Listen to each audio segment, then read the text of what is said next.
Flamengo ganha do Deportivo Táchira de 1-0 com gol de Léo Pereira. Rossi salva no finalzinho e agora estamos classificados para as oitavas de final da Libertadores. Agora vamos ver o que Felipe tem a dizer do resultado do jogo. Mas espera, estamos rumo a 400 inscritos. Se puder ajudar eu agradeço demais. Vamos para a coletiva. Boa noite, Felipe. Rodrigo Cerqueira, Grupo Globo. O objetivo foi alcançado, no final do jogo bem intenso ali, com uma defesa do Rossi que evitou até a eliminação. Qual é a lição que fica dessa primeira fase da Copa Libertadores, né? E vai ter uma parada grande até a volta agora nas oitavas de final, mas qual a lição que fica e o que fica de aprendizado também para as fases decisivas? O calendário vai afunilando depois do Mundial, das Copas, enfim. Aprendizado que não tem jogo fácil na Libertadores. Todos os que estão na Libertadores são parte de cima da tabela ou campeões dos seus países e não tem jogo fácil. Isso é o que todos vimos, né? Na dificuldade que é ganhar um jogo na Libertadores. Mas até lá, até as oitavas ainda falta muito tempo.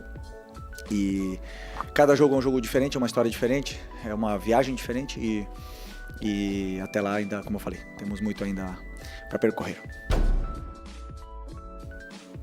Felipe, aqui, boa noite. Boa noite. Parabéns aí pela classificação, mesmo chorada, né? Difícil. Mas o que você acha que agora o Flamengo vai ter um tempo até as oitavas, o Super Mundial, ainda tem jogo no Campeonato Brasileiro? Assim, logo depois do jogo, eu sei que é difícil para pensar em qualquer outra coisa, mas o que, em princípio, você ressalta logo, o Flamengo precisa melhorar, você já detectou, para a próxima fase com adversários mais difíceis? Minha cabeça está unicamente agora no Fortaleza. Próximo jogo, domingo, um jogo onde a gente pode continuar vivos, né, no Campeonato Brasileiro, aí lutando pela parte de cima da tabela. Melhorar, sempre temos a melhorar. Todos os jogos nos dá pistas de onde a gente pode evoluir e melhorar como equipe. Oi, Felipe, aqui, Sérgio Lobo.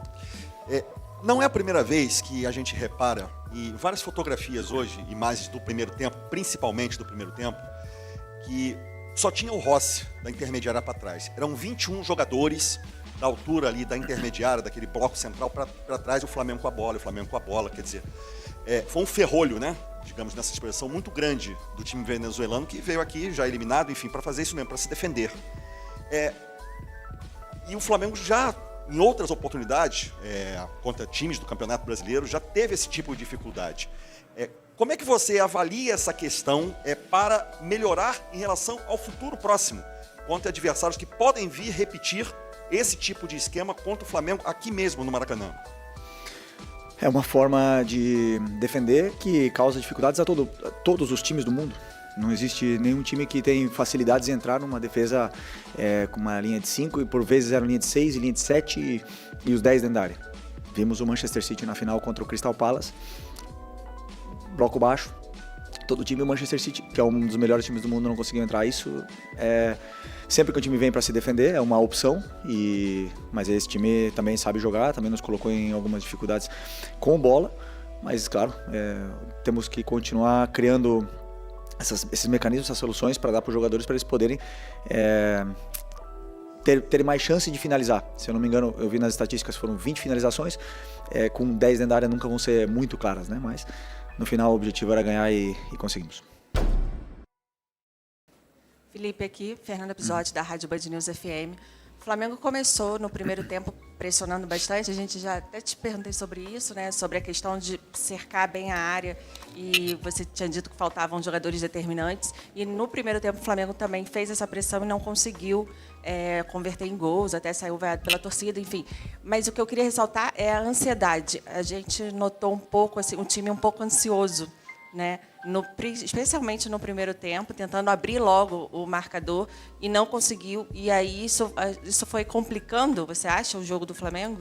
Assim como no final do segundo tempo, quando o Rossi faz a defesa, já estava todo mundo ali meio que desesperado, ali, mais ou menos? Não, Bom, desesperado não é a palavra certa, mas já tinha, enfim. É claro que havia ansiedade, claro que existia ansiedade. Sabíamos que tínhamos que ganhar para passar, tínhamos que conseguir um gol e fazer um jogo onde a gente conseguisse o resultado para poder passar. E essa ansiedade, ela sempre vai existir dentro da nossa casa, na frente do nosso torcedor, com o Maracanã, com a torcida que mais cobra. É claro que existe essa ansiedade. eu como treinador posso tentar o máximo possível tirar, mas dentro do campo os jogadores percebem, e como você bem falou, começamos com uma pressão forte, o time deles, eu sempre penso que no futebol é mais fácil destruir que construir, destruíam bem as jogadas, nossas jogadas, nos bloquearam bastante, e não conseguimos criar essas chances claras. E isso foi causando um pouco de nervosismo com bola. No intervalo tentei tranquilizar um pouco esse sentido, o time melhorou, encontrou o gol e ganhamos o jogo. No final, é normal também que time no mundo que não sofre finalizações, ou sei lá, que passa um jogo 90 minutos sem que cheguem na nossa área. Chegaram por forma de escanteio, tivemos chances de tirar a bola, não tiramos, e no final sofremos, mas para isso também está um grande momento do Rossi aí. Felipe, aqui à sua esquerda. Queria saber de você se você considera o teu elenco de um tamanho ideal para uma temporada como essa de 2025, que você ainda tem, além das 3 principais competições, esse Super Mundial pela frente. E qual era também o teu sentimento nesses minutos finais da partida, com a pressão empregada pelo Deportivo Táchira, quando o técnico coloca atacantes em campo e ainda depende de uma defesa salvadora do Rossi, que até agora a gente nem sabe se estava impedido ou não, mas criou todo aquele frisson ali em torno daquele lance. Qual foi a primeira pergunta que você fez? Desculpa. Se você considera que teu elenco tem um tamanho ideal. Eu acredito que sim. Para mim, um elenco ideal tem que ter 25 jogadores. Com certeza, nessas janelas, né, de transferências, chegarão peças para reforçar, sairão outras, o que é absolutamente normal, e o que nós temos que continuar aumentando é a qualidade do elenco. O número de jogadores está suficiente. E depois, o sentimento para mim de vitória, de orgulho heróico, 10 dentro da área defendendo e sabendo sofrer, e o goleiro depois saindo mais uma vez como herói. É uma vitória, eu comemoro todas as vitórias da minha carreira, sempre. Não é fácil ganhar. E dou muito valor a ganhar, a passar, sem esquecer. Não podemos esquecer que esses jogadores jogaram domingo, 4 da tarde, no campo sintético do Palmeiras contra o líder do Campeonato Brasileiro. E hoje, 3 dias depois, estavam no campo, alguns no sacrifício, e então é uma vitória, sim, que temos que comemorar. Felipe, boa noite. Parabéns pela classificação. Natália Brasil, Damas do Esporte.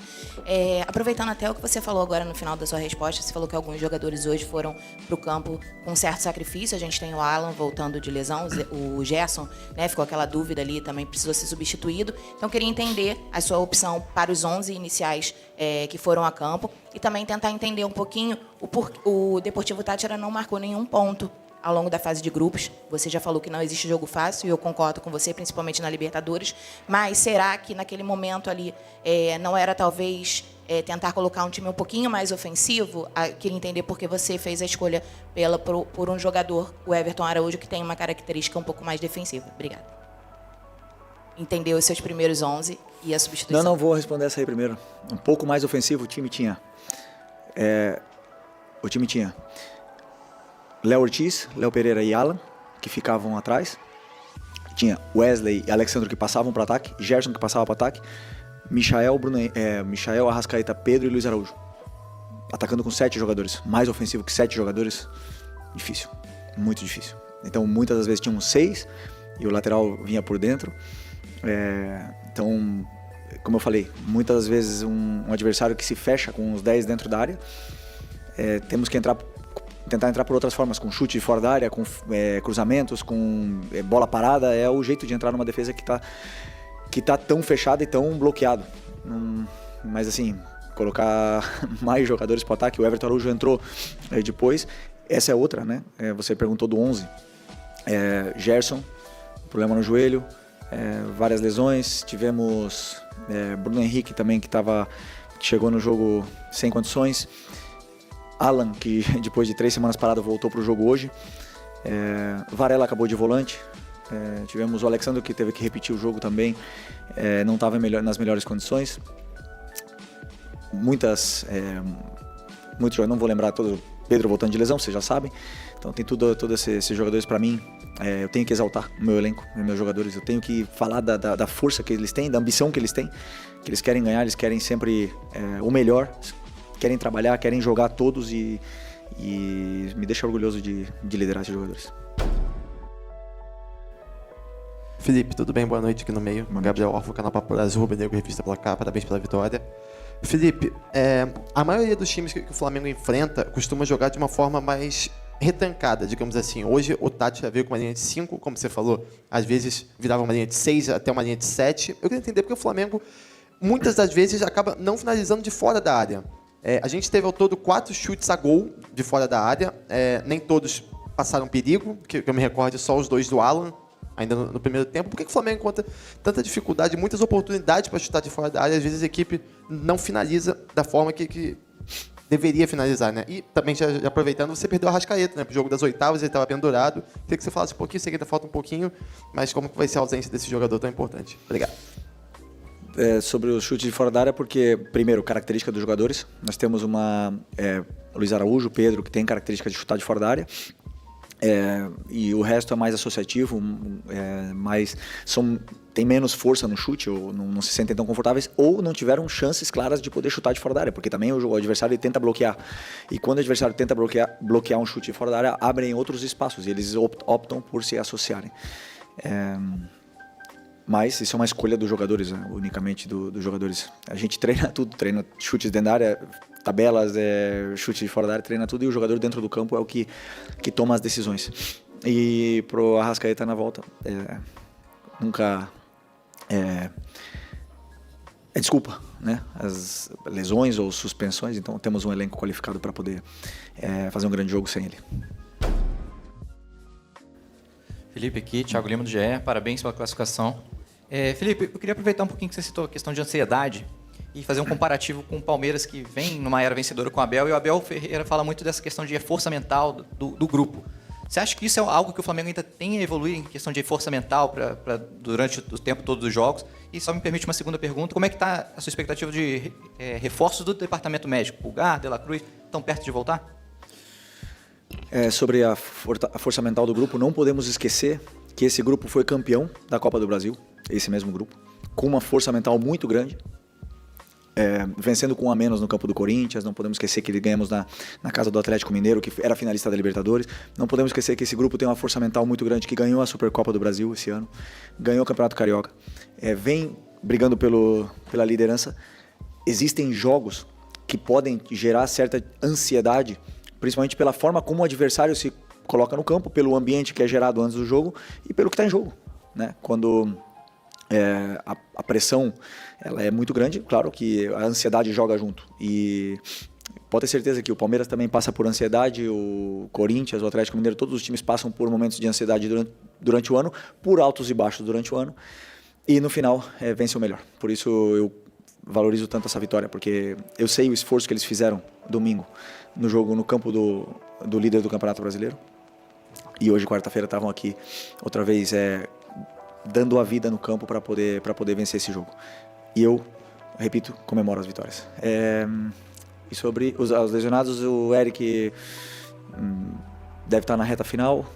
O Vinha ainda precisa um pouco mais de treinamento. O que mais? O Plata acredito que vai faltar ainda bastante. Aí, o que mais? O De La Cruz também é uma lesão mais longa, mas isso é o médico que tem que explicar, né? Mas é uma lesão mais longa, não esperamos ele a curto prazo.